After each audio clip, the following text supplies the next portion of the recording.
Good morning friend. अपना 36 number topic है climate change. What can we do about it. Climate change के लिए हम क्या कर सकते हैं, या इसको ऑब्लिक के रूप में कहें तो ग्लोबल वार्मिंग। ठीक है, अब ये दरअसल होता क्या है, इसका डेफिनेशन देख लेते हैं। व्हाट इज क्लाइमेट चेंज या what is global warming. Global warming is the unusual increase of temperature in earth surface, यानी पृथ्वी की सरफेस पे, सतह पे असीमित रूप से जो तापमान का बढ़ना है वो ग्लोबल वार्मिंग है। Global warming is when the sun's energy enters in the atmosphere, जब वातावरण में सूर्य की जो एनर्जी है वो आती है and heats on the earth light waves, और उसकी जो किरणें होती है वो पृथ्वी पे गिरती है, जिससे तापमान बढ़ता है। The energy warms the earth, energy पृथ्वी को गर्म करती है। And the reradiates infrared waves back to in space. Infrared का मतलब होता है अवरक्त, जो इलेक्ट्रॉनिक मैग्नेट जो वेव्स होती है वो वापस कहाँ चली जाती है, स्पेस में चली जाती है। इससे क्या बढ़ता है, तापमान बढ़ता है। अब देखो आगे, cause of climate change. Climate change होने के पीछे क्या क्या कॉज है। Green house gas like carbon dioxide, methane, nitrogen oxide are responsible for creating green house effect on planet. जो कार्बन डाइऑक्साइड है, मेथेन है, नाइट्रोजन ऑक्साइड है, ये ग्रीन हाउस इफेक्ट प्लानट पे पैदा करती है। तो ये ग्लोबल वार्मिंग का एक बड़ा कारण है। आगे देखो दूसरा क्या रीजन है। दूसरा रीजन देखते हैं, CFCs are released by the air conditioners. ठीक है, क्लोरोफ्लोरोकार्बन होती है वो एयर कंडीशनर से निकलती है। Petrol given cars and etc large contribute to the ozone layer depletion. जो CFC है, क्लोरोफ्लोरोकार्बन है, ठीक है, और पेट्रोल और डीजल से निकलने वाली जो गैसेज है वो किसको किसको घटाऊ किसको ज़्यादा हाश करती है, ओजोन गैस को हाश करती है। The world's now demands more electricity with the exponential growth of science and technology. Exponential का मतलब होता है और तेज होना, यानी वर्ल्ड की डिमांड क्या है, इलेक्ट्रिसिटी की और ज़्यादा बिजली बनाओ। किसके लिए, साइंस और टेक्नोलॉजी के लिए, बहुत ज़्यादा।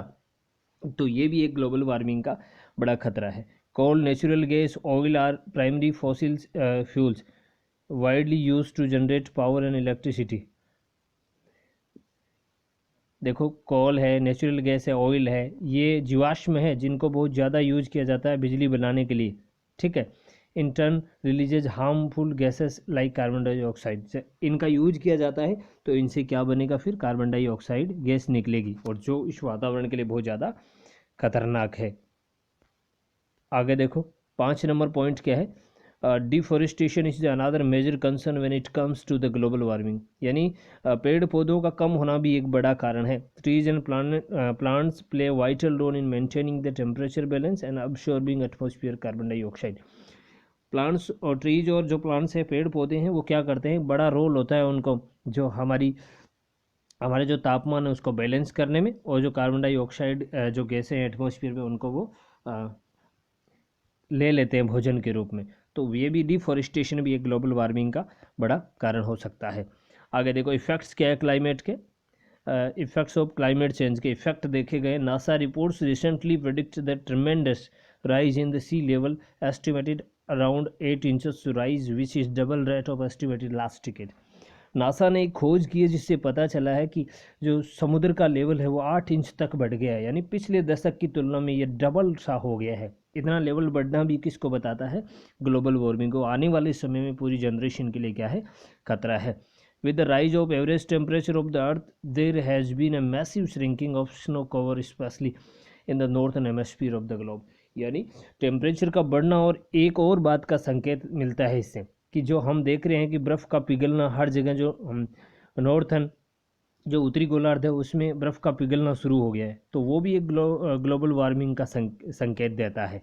ठीक है, ये भी एक बड़ी क्षति हो सकती है आने वाले समय में। 3 नंबर पॉइंट देखते हैं। This variation is the climate pattern is gradual but evident in many parts of globe. यानी ये जो क्लाइमेट पैटर्न है वो धीरे धीरे बढ़ रहा है, चेंज होने का जो पैटर्न है, लेकिन कई भागों में स्पष्ट, इविडेंट का मतलब स्पष्ट तरीके से भी देखा जा सकता है। ठीक है, हमारा जो पृथ्वी का ग्लोब है, पृथ्वी का जो आकार है, उसमें कई भागों में हम स्पष्ट रूप से इसका बढ़ना देख सकते हैं। ये भी एक अच्छा पॉइंट है। With the constant increase of carbon dioxide gas in the atmosphere, acidification of ocean has been reported, यानी कार्बन डाइऑक्साइड का निरंतर बढ़ना किस बात का सबूत है कि जो अम्लीकरण हो रहा है समुद्रों में, ठीक है, अम्लीकरण का मतलब एसिड बढ़ने की निरंतर प्रक्रिया, वो भी देखी गई है इसकी वजह से। ऊपर ले लेते हैं 5 नंबर पॉइंट क्या है।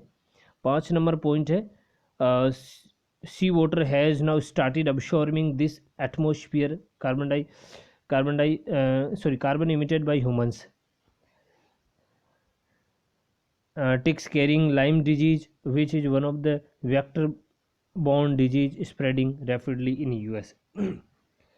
जो समुद्र का पानी है, ठीक है, समुद्र का पानी कौन सी चीज़ों को अब्सॉर्ब करता है, सोखता है, एटमॉस्फेयर का जो कार्बन है जो ह्यूमन छोड़ता है, ऐसी अलग अलग गैसें उनको, जिसकी वजह से बहुत प्रकार की डिजीज होने लगती है, ठीक है। वेक्टर बोर्न डिजीज का मतलब समझ गए, वेक्टर का वैसे मतलब होता है रोगवाहक, यानी रोग पैदा करने वाले जितने भी डिजीज है वो इसकी वजह से होने लगी है, या जो रोगवाहक बन गया है ये सी वाटर, इसकी वजह से।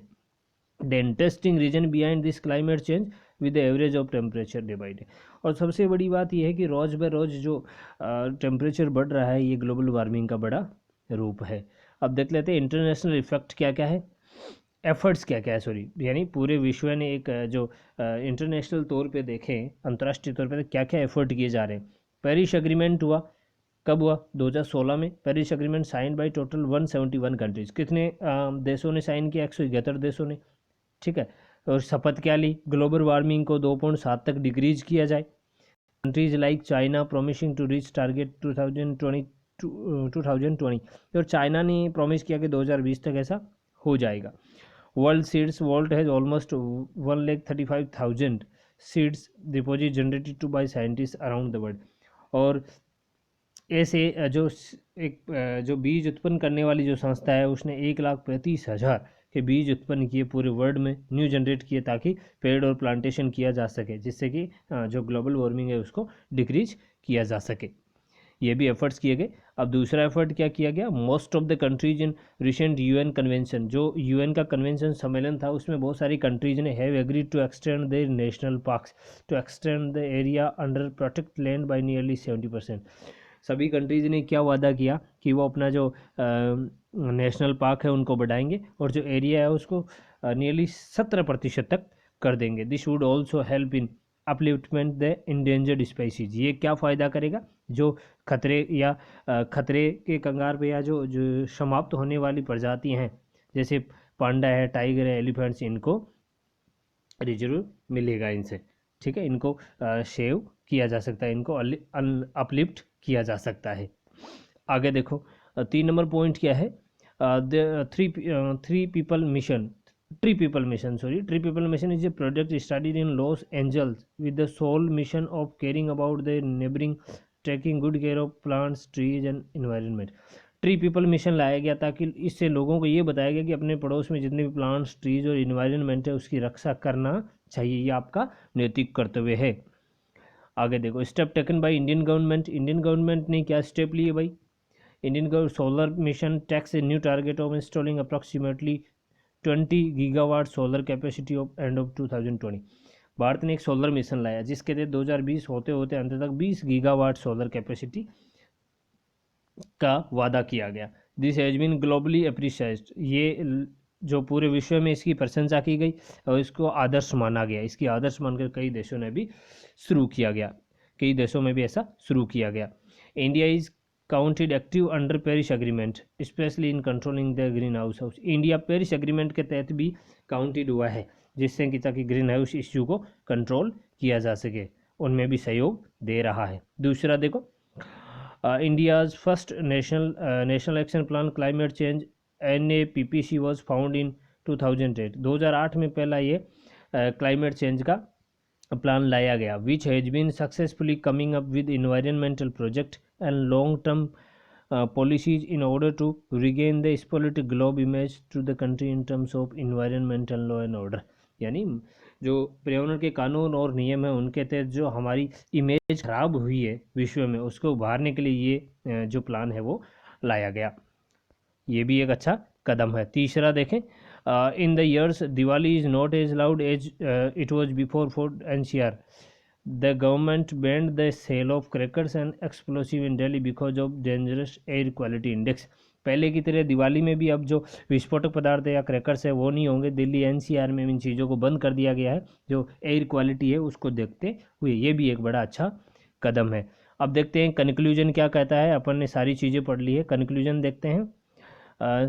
Sadly, over 3 billion rich people are mainly responsible for wrecking the nature planet Earth. The other half of the poor one would facing the bitter consequences of that catastrophe scenario.